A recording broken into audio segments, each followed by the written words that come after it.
Tuesday, November 25th, 2025, AGNDD intelliReport topic.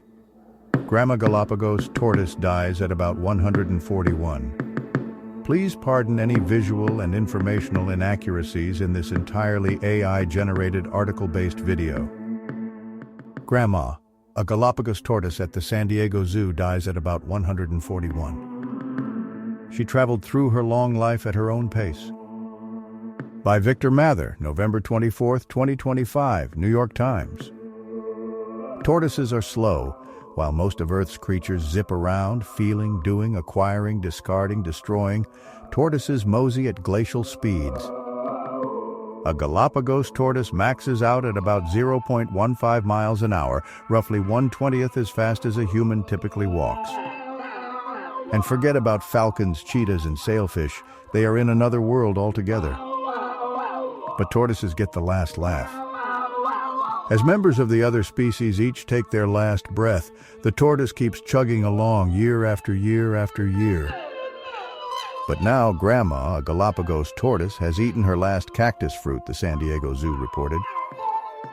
She arrived in San Diego between 1928 and 1931, the zoo said, when she was roughly in her 40s.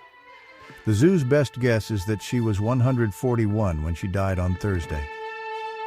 She was sweet and shy, the San Diego Zoo Wildlife Alliance said in a statement. Her care specialists had referred to her as the Queen of the Zoo. She was euthanized after suffering ongoing bone conditions related to advanced age, the zoo said. While creatures like coral and sponges can live thousands of years, tortoises are at the top for ambulatory creatures that you might see at a zoo. And 141 is not a record for the species. A Galapagos tortoise named Harriet died at an Australian zoo in southeast Queensland in 2006 at 176. The Galapagos are volcanic islands off the coast of Ecuador. The remarkable range of species native to the islands also includes Galapagos penguins, sea lions, hawks, and iguanas. An 1835 trip to the island aboard the HMS Beagle and a study of the flora and fauna there was a formative experience for Charles Darwin, who would go on to develop the theory of evolution. Foremost among the island's creatures is the Galapagos tortoise. About 10,000 still reside there, despite threats to their eggs from rats, dogs, and cats brought to the islands by humans. They can grow to be 6 feet and weigh several hundred pounds. In the late 1920s and early 30s, when Gramma arrived in San Diego, Calvin Coolidge and then Herbert Hoover were in the White House. People were grooving to Ain't Misbehavin' and On the Sunny Side of the Street, and others were packing cinemas to see the Broadway Melody and All Quiet on the Western Front. In 1884, the best estimate for Gramma's birth year, Grover Cleveland was president, and the notions of going to the movies or buying recorded music had yet to be developed.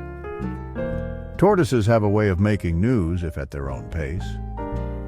In 1928, 109 of them arrived at the Bronx Zoo, part of a conservation effort because wild dogs and pigs in the Galapagos had been eating their eggs and young. In 2020, a particularly frisky centenarian tortoise on Santa Cruz Island in California was credited with helping save the species from extinction. In 2024, an escapee was caught on a highway in Arizona after a less-than-high-speed chase. Advanced age is often a big part of the curiosity about such stories. In April, a 100-year-old Galapagos tortoise at the Philadelphia Zoo became a mother for the first time.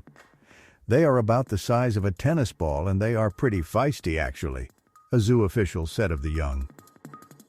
The oldest living tortoise, and indeed the oldest living land animal, is believed to be Jonathan, a Seychelles giant tortoise, who resides in St. Helena in the South Atlantic.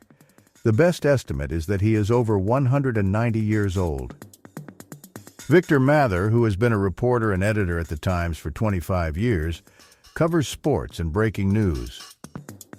Comments. Nancy, San Diego. 2 hours ago. In 1955, I was 10 years old when my family moved from Arlington, Virginia to Camp Pendleton, California. Let me tell you, compared to the old roach-infested National Zoo in D.C., we found the San Diego Zoo a gorgeous wonderland. My favorite SD Zoo memory was watching Gramma and several other tortoises rise up on their toes to sprint toward an array of just-delivered fruits and vegetables. Gramma was such a noisy eater. I marveled at the sight of her beak-like mouth as she snatched, smashed, crunched, and chewed juicy melons, tomatoes, and carrots. She showed such gusto for life. Cool hand, Luke. NYC. 4 hours ago. I worked at the Oklahoma City Zoo as a junior curator. There was a Galapagos tortoise there named Spike. Spike had a very unusual trait, a 3-inch horn poking out of the back of his neck that folded down when he retracted into his shell.